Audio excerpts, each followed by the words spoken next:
kwezwa bituma tugira amahoro. Iyo atacaha kiri muri wewe kikwagiriza uragira amahoro. Bibiliya irabivuga neza ngo nta mahoro ku munyabyaha. Burya nta kintu kiryoshe nko kubaho ufise amahoro. Iyo ubayeho ufise amahoro no kuvyibuha usanga wavyibushe. Iyo ubayeho ufise amahoro n'akabiri usanga gasa neza. Hamwe abantu bokubaza bati mbega ko ufise umubiri mwiza, uti n'amahoro yuzuye mu mutima. Haleluya. Iyo ufise amahoro ibintu biragenda neza muri wewe, mbere n'abakubonye bakabona ko amahoro yuzuye muri wewe. Kandi iyo uvuze ivyo ukora bibi vyo guha amahoro abandi, murumva ko kwezwa bifise inyungu nini ya cyane. Kwezwa kandi biratanga umunezero. Burya kenshi abantu bagenda banuniye, abantu ugasanga basutuye umunwa kubera ibyaha.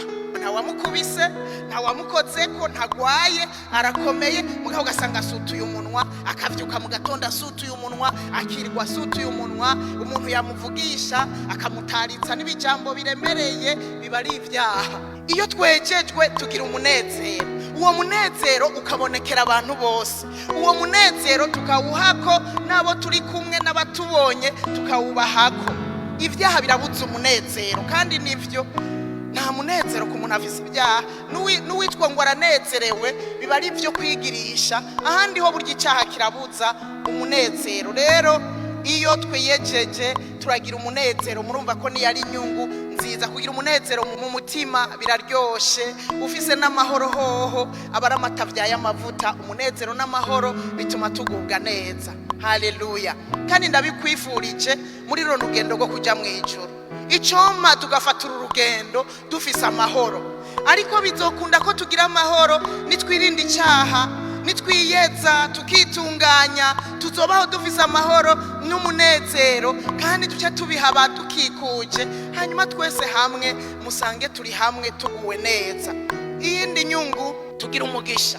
Uvuga ibigabitanyo ntavyihane, nukuvuga uyu umuntu abaho atejejwe ntagira umugisha. Rero kuneza yacu twaturi ivyaha, twiyeze, twitunganye kugira ngo bikunde tugira umugisha. Kandi n'umugisha w'uburyo bwose. Uragira umugisha w'uburyo bw'impwemu, ukagira umugisha mu buryo bw'umubiri. Haleluya. Ivyaha birazibira umugisha. Iyo dukora ivyaha, hari n'abakora ivyaha womengo nivyo kurondera umugisha. Hariho nk'abiba, abarya ibiturire, umuntu ariko arayora amafaranga y'ibiturire. Hari igihe womengo n'umugisha ariko aregeranya, ariko burya bari karayora umuvumo. Muri Yesaya haranditse ngo haravumwe abantu bubakisha amazu yabo amafaranga yavuye muri ivyo biturire, amafaranga banyaza abandi. Baravuga ngo baravumwe. Haleluya.